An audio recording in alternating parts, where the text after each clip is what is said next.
This season for Shweta's Talkies, we shot in Bombay, we shot in Goa, we shot in Delhi. 70 to 100 years of businesses which are still thriving. On a journey with me this season for these heritage businesses and the exceptional personalities which still run it. Stay with me on this season. Enjoy. We are today at Shweta's Talkies with Ms Vandana Jagwani. It's starborn from Heritage. I'm very proud to have her on the show. The story began back in 1920s of Heritage Jewellery. She's here today to tell us a story and a bit about how she wants to take it ahead. Welcome to Shweta's Talkies, Vandana. How are you doing today? Thank you for having me. Vandana, the audience would love to know a little bit about the heritage and how and where we are now. Actually, it started, we're from Pakistan originally, like great-great-grandfather. They were doing jewelry there, and that was Mr. Ms Jagwani. My grandfather born in 1932, Mr. Notandass Jagwani, who's built the legacy and his name which everyone knows. And he started working into jewelry at the age of 14, like as a child. That young? Yes, that young. That time they used to assist their fathers. When separation happened in 1947, the entire family moved here into Jaipur. My grandfather first trained under a lot of artisans in Jaipur, which you know is very great for jewelry. And then he left and came to Bombay. And for some time he was just learning. Then he started actually as a private jeweler. He used to go house to house and sell. But he used to design himself, sell himself. It was a long journey to reach here, but it was a growing journey. In the 1980, they used to have just an office then. From going home to home, first they developed an atelier office or a studio, if you want to call it, where people would visit and they would sell from there. But 1983, Notandass Jagwani opened his store, his first flagship store in Bandra. Yeah. And it started actually as one small unit, which over the years kept growing and became into 2 units. Then enters my father, Mahesh Notandass. I have a question, and this was for the audience who doesn't know. I mean, we consume jewelry, we wear it. Did the materials change, or the brand was always known for golds and diamonds? Was it then, or did the semi-precious and precious coming now, or is it? The brand has been evolving over time. They started with diamond, but they also had silver at one point. Then they added gold. Then they added uncut. But the point is, we always wanted to offer value to consumers, which is why even in today's time, as the next generation, I've added lab grown. We always have to keep adding. That's growth, right? If we do the same thing, how is it? For the young lot, and this was one of the questions before I walked in, I will ask Vandana, what is the actual difference between a diamond and a lab-grown diamond? There is no difference. Only the marketing. Oh, interesting. And there's no chemical difference, or there's no difference? And how does the valuation stand over a period of time? Valuation is only based on how much demand there is. It's a demand and supply graph. Fair enough. So if I am, let's say 25 or 30 years old, and I want to start investing in diamonds, would you advise either of them and they will hold value? Yes, so the only investment that is there in this industry, I would say, is gold, because it's traded by countries, not companies. Anything traded by companies is not an investment. It's demand and supply, it's not stocking. Today you can buy it, but if there's no demand, no one's going to buy it back. You'd rather go into funds, banks and country investments, which are actual commodities created by the government, then by third parties. That's the interest for, I walked up today and I saw the most stunning pieces that are there in the show. I do remember seeing your designs back in the days. Has there been a new search for heritage jewelry as well as an increased search for contemporary? I think it's going both ways. What are your comments? Of course, because basically times have changed where everyone wants variation. There was a time there's one family jeweler, you buy everything from them. you buy one outfit from just one designer. Now every outfit has to have a different look in your wedding, which is the main industry for jewelry. So then every look has to be different. So that's why there is a variation, and that's why we offer the variety, right? From the traditional viewpoint, earlier it used to be only golds in the early years. So shadi hoti thi to from the mom's side there used to be a certain amount of gold which was given to the family they are getting into. Over a period of time, it became precious, became other than gold. How is that industry doing now? Do you still think it's mostly gold, just on the traditional bit, or they're also moving to Diamonds? diamonds? Oh, of course, it's really based on your category or your audience, right? They do gold, but then they might do. But when it comes to jewelry is not just gold, right? There's design also. There's so many added values in jewelry versus just putting an investment value to the piece. There's a lot of that. So it depends if it's just to give. I think there are many things people can give, but with changing times, people are giving watches, they're giving jewelry, they are giving Birkins. So there's nothing to. Of course, everything is changing. Who are you inspired by? I saw that for the audience, she started a new brand called Vandals. Very much very young, very quirky. They have a fruits collection. In fact, while I was doing the research, they have a heritage collection which is absolutely amazing. Now they have a fruits collection that she has come up with. Tell us a little bit about the inspiration of how you pioneered up on that bit. So Vandals is an ideology. It's really not about just jewelry. That's why we don't say fine jewelry, high jewelry, anything. Yes, you do. That's interesting. We don't. It's basically we are ready to disrupt any market that needs disruption or any industry that needs disruption where people are too scared to do. Pretty gangster of you. Yeah, That's pretty gangster. We'll be like that. that's why the name is. That's why we're doing that. But as you know, the name Vandals, it's nobody and everybody. We are rebels, but we are just watching the world and fueling our brains. And it's really the truth. Like, there's always been these questions about who do you look up to, who do you look up to. I think in today's time, I'm just looking at the world. You know what? My immediate reaction was when I saw the selection, which was so quirky. There's a brand called Feminism, which I used to go see in London. And he was able to make things, he castles in it, and the whole thing open and move out. I saw a reflection of that, and I thought it was very, very vicious and very, very interesting for someone like you to come in. I saw the visuals. You have cheese and nimbus, which is not really traditional, which you have hang on your doors when something festive happens, and you've turned that into jewelry to wear. We're going to have a look at it soon. Are you planning to do more? Of course. So there's a way, that's the reason I say that jewelry is actually to wear, not to store as an investment. Please buy pieces you like, and we work on design. If you really want an investment, you can buy bullion bars. Fair enough. We are adding value in terms of design so you can wear it. There are 100 other opportunities to invest. So what does a design process or design inspiration process looks like before it becomes a beautiful product on the shelf? My one photography professor told me, art inspires art. Number one thing in this world is research. Because if I'm designing jewelry, I can see the entire world be inspired by nature, but if I don't know the materials, how will I translate it? True that.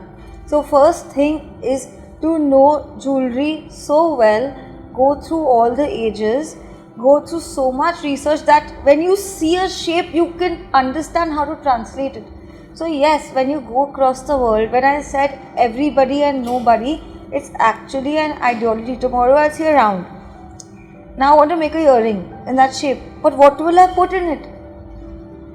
Just a round doesn't make me a designer. So knowing your material is symbiotic to knowing the world and shapes, and also that then the production. You can't put things in place if you don't know what the place is. So you have to research a lot to understand the previous products, and then find inspiration all through the world what you can place and add your ideology there. And that's how we work. Yesterday I was sitting, like literally yesterday designing necklaces based on alphabet. Alphabets. And I'm like drawing how can I use it, but after that I have to decide what gemstones go, what goes, how would it look. I have to imagine that and I'll doodle like that. But so that's why it's symbiotic to first the technical part and the inspirational part are hand in hand, because anyone can dream. To put it on actual product, you need to know the product also. पुराने ज़माने में I think heavy jewelry was primarily looked at more investment and then to wear. The younger generation thinks differently. What are your thoughts and what have been the precious jewelry trends? So basically, as you know, the world is changing, and it's social behavior that also justifies buying or influences buying. The stronger women are getting, there are so many aspects around. First of all, everyone wants to be different. Feminism has come couple of years ago. The stronger it is, the choices start changing. The transparency has come. The exposure of Instagram is there. So of course all of that is there, and right now the women who choose for themselves are not looking for investment, they're looking for themselves. Like diamonds are not forever, diamonds are for you. Now they're buying their own diamonds. Yes, diamonds are for you. So you're buying jewelry not for the safe or for the world, you're buying it for you to wear it. And that's the big change. But it depends who has the power, the women who have the power to actually do it. They are financially sound to go and make their own purchase. Doesn't have to be always passed down. Design trends. What are the design trends which have changed now? As you came into the business versus what you previously saw? I think, again, one more thing I'll tell you. The world influences and we are influenced. Globalization has been so great that all design trends, and especially in jewelry, have to be global, because first of all, jewelry is an expensive product and it has to cross borders. They want designs that are not typically very Indian, that you can wear in India or internationally. You can wear on Indian or Western, and even after 15 years you don't identify them to a certain period. There are lots of pieces even internationally, but right now in the global era, everyone wants something that can cross borders. Mahesh Notandass as a brand has sat on pretty much all the famous necks in Bollywood. Still is. Still is. Has sat and continues to. What is one of your favorite campaigns or collabs, as we can call it, or placements that you've seen on screen? We have lots of placements, but I think in today's time, my favorite one is the most recent, when Ed Westwick wore our jewelry, and because now jewelry is again becoming gender fluid. See, trends are cyclical. There was a time men wore jewelry, then became women, then it became like, oh, I want to buy bags, and now it's coming back, and now men are wearing it again. I think it was pretty iconic that Ed Westwick, Chuck Bass wore our jewelry when he was visiting India, and I think that was jewelry has an age of people who buy, which is 25 to 40, and the people in that age group have grown up with him. So the nostalgia to see someone you've grown up with, because the show's 10 years old. Yes, of course, iconic. Are we seeing in your collection soon, or have you just recently released it? What are we looking for? No, we're always working, but I'm working for both. So you'll be seeing new collections, and even Mahesh Notandass and Vandals, I designed for them too. And even that is under me. Is it challenging to switch gears? Very, very, because a person always has one design sense. My folder comes out of designs, then I have to decide which one to put in which. That's my biggest challenge. And have you seen excitement for both the styles? Of course. Heritage, honestly... I mean, the heritage will enjoy a set clientele. It takes a little bit of balls to make It doesn't something enjoy new. a set clientele. Clients keep changing. Nobody lives forever. Interesting. So they're new clients. Yeah. A business philosophy of yours, and you have one foot in heritage, one in the future. Where do you think you want to see the future market? How are you processing this? The only thing I see is heritage is still here because they continuously changed. And when we speak that, because I am the creative director of Mahesh Notandass and founder of Vandals, which got quite a lot of flack, but the thing is, Mahesh Notandass gives us roots and we strive for future, but we hold each other's hands, and that's why we are relevant today. And that's super important. And if you see our lineage, everyone has added something. If Mr. Kundanmal Jagwani came from Pakistan to Jaipur, my grandfather Notandass Jagwani came from Jaipur to Bombay. Then my dad made it Mahesh Notandass from Notandass. Both of them actually walked out and built their own company all over again. Then my dad, when he built it, he also went into real estate, and my brother joined that, and I added another Layer to it. I added Vandals to it. So every generation must add, so the heritage continues and so the lineage continues. You have to work with future and heritage, because a heritage is wasted if nobody is doing anything about it after. That is such a lovely way to put it, Manga. Thank you for that. Shall we now go and have a look at the Vandals collection? I think I'm excited.